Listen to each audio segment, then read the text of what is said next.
सुप्रभात मेरे प्यारे छात्रों, कैसे हैं आप सब। आशा करती हूँ अच्छे ही होंगे।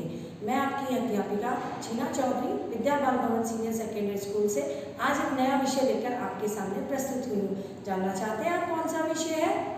वचन, जिसको हम सब पहली कक्षा से पढ़ते आए हैं। छोटे छोटे रूपों में हमने छोटे छोटे खंडों में हमने उसका उदाहरण देकर भी प्रस्तुत किया है, किताबों के द्वारा भी हमने उसको पढ़ा है और अपने दैनिक जीवन में भी उसको कार्य में बोलचाल में प्रयोग किया है। तो चले हम वचन की तरफ। वचन क्या होता है? वचन पता है आपको, सबको पता है वचन क्या होता है, लेकिन फिर भी मैं आपको चलो एक बार फिर से बताती हूँ। जिस शब्द से एक या अनेक होने का पता चले उसे वचन कहते हैं।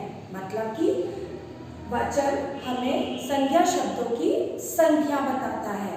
कैसे बताता है संख्या? हाँ बताएंगे आप। जैसे एक कलम, दो कलमें, तीन पुस्तकें, तीन पुस्तक, चार पुस्तकें। तो आपने देखा अगर एक है तो पुस्तक है, दो है तो पुस्तकें हैं। शब्द चेंज हुआ ना, तो क्या कह सकते हैं हम? वचन हमें एक या अनेक होने का बोध कराता है। वचन हमें संज्ञा की संख्या बताता है। तो वचन के कितने रूप होते हैं बताइए? बिल्कुल सही बताया आपने, दो रूप होते हैं। अब कौन कौन से होते हैं दो रूप?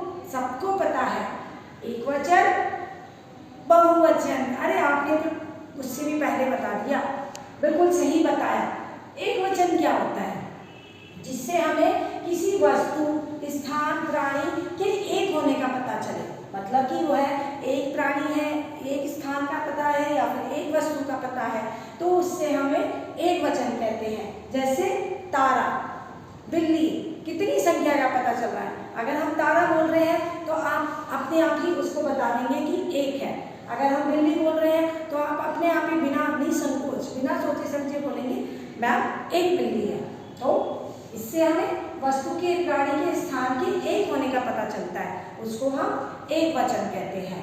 बहुवचन, बहुवचन तो सबको पता है।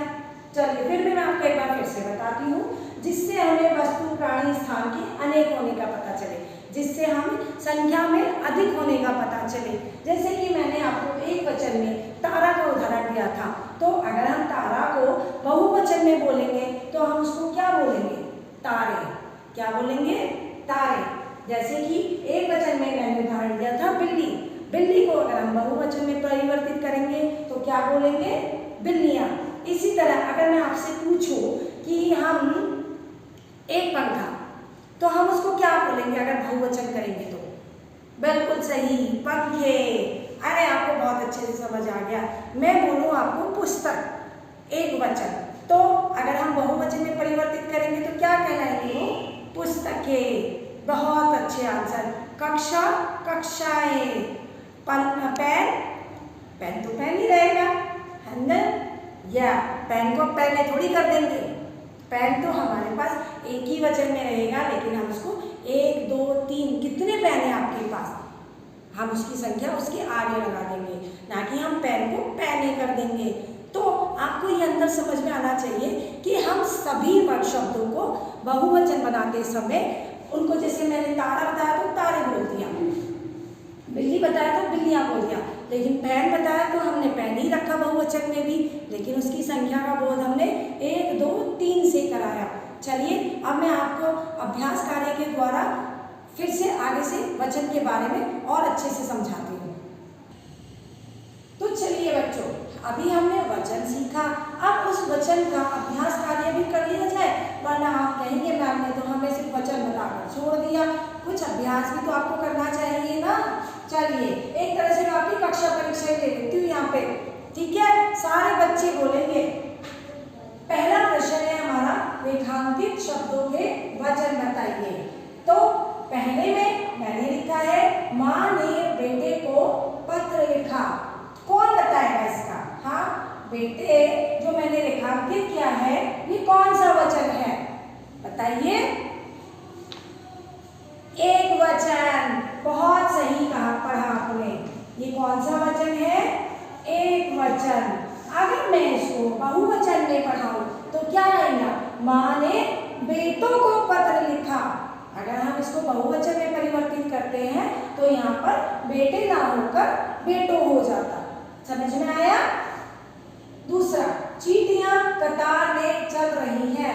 चींटियां तो आपने सोच ही लिया होगा कैसे चलती हैं लाइन में ना, तो ये कैसा वचन है जल्दी बताइए। अरे बहुत सारी चींटियां जाती हैं तो अपने आप में बहुवचन हो गया, चींटी थोड़ी जा रही है, चींटियां।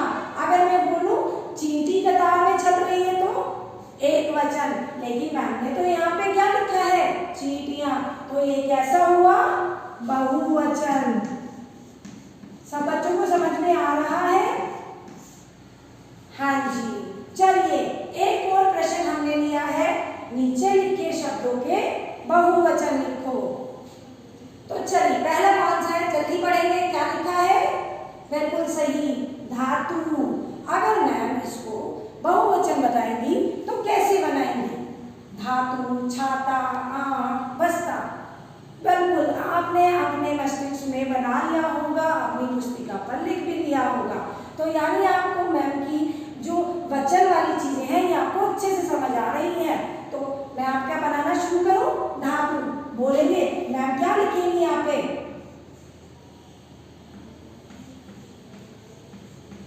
धातुएं।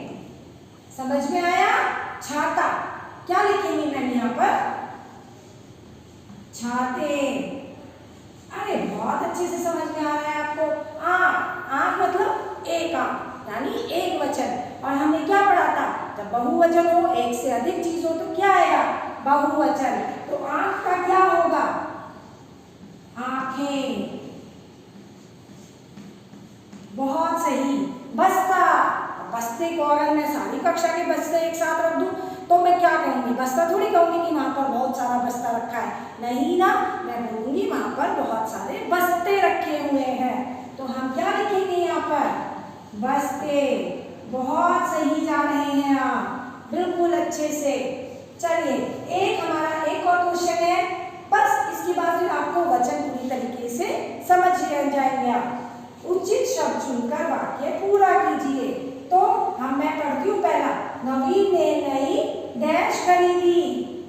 बताइए जल्दी जल्दी, नवीन ने नई साइकिल खरीदी या साइकिलें खरीदी? अरे नवीन बहुत सारी साइकिलें थोड़ी खरीदेगा। अगर यहाँ पे होता नवीन ने बहुत सारी नई साइकिलें खरीदी तो साइकिल होता, लेकिन नवीन ने तो नई साइकिल खरीदी है तो एक वचन। तो हमारा क्या आएगा? एक वचन साइकिल। दूसरा, दीपावली देश का त्योहार है। बचपन से हम दीपावली का निबंध करते आ रहे हैं, तो उसमें हम क्या लिखते हैं हमेशा? दीपावली दीपों का त्योहार है। एक दीप का थोड़ी त्योहार होता है कि पूरे घर में हम सिर्फ एक दीप लगा दिया त्योहार हो जाता है। बहुत सारे दीप लगाते हैं ना, बचपन से हम यही लाइन लिखते आ रहे हैं, दीपावली दीपों का त्योहार है। तो यहाँ पर क्या उठाएंगे हम सब? दीपों का। समझ में आ रहा है आपको? आ रहा है समझ में? तभी तो आप मुझको उत्तर भी दे रहे हैं जल्दी जल्दी से। थर्ड, तीसरा, मेज पर डैश का ढेर लगा है। बताइए मेज पर सामान का ढेर लगा है या सामानों का ढेर लगा है? अब कुछ बच्चे सामान बोल रहे होंगे, कुछ बच्चे सामानों बोल रहे होंगे, तो अब इसको किसको सही कहा जाए? तो मेज पर सामान का ढेर लगा है। कुछ बच्चों ने जिन्होंने सामानों भरा होगा तो वो सोचेंगे कि मैम अगर मैं पढ़ रहा हूँ कि मेज पर सामानों का ढेर लगा है तो मुझे पढ़ने में तो ये बहुत सही लग रहा है। लेकिन बच्चा, सामान भी तो अपने आप में एक बहुवचन हुआ। सामान को हमने यहाँ पर दिखाया नहीं है कि मेज पर किताबों का ढेर लगा है, मेज पर पेंसिलों का ढेर लगा है या पेंसिल का ढेर लगा है। मेज पर सामान, सामान मतलब बहुत सारे, उसमें कुछ भी चीजें हो सकती है, थोड़ा थोड़ा थोड़ा थोड़ा करके बहुत सारा सामान, तो वो तो अपने आप में ही बहुवचन बन गया। तो हम इस पर क्या लिखेंगे? मेज पर सामान का ढेर लगा हुआ है। आशा करती हूँ वचन आपको अब पूरी तरीके से समझ में आ गया होगा। एक बार फिर से मैं बताती हूँ कि वचन जिससे संज्ञा की संख्या का पता चले, एक से अनेक होने का पता चले, उसको हम वचन कहते हैं। वचन के कितने भेद होते हैं? बिल्कुल सही कहा, दो वचन। कौन कौन से? एक वचन और बहुवचन। तो चलिए, आशा करती हूँ आपको ये मेरा जो वचन वाला पार्ट होगा बहुत अच्छे से समझ में आया। ठीक है, धन्यवाद।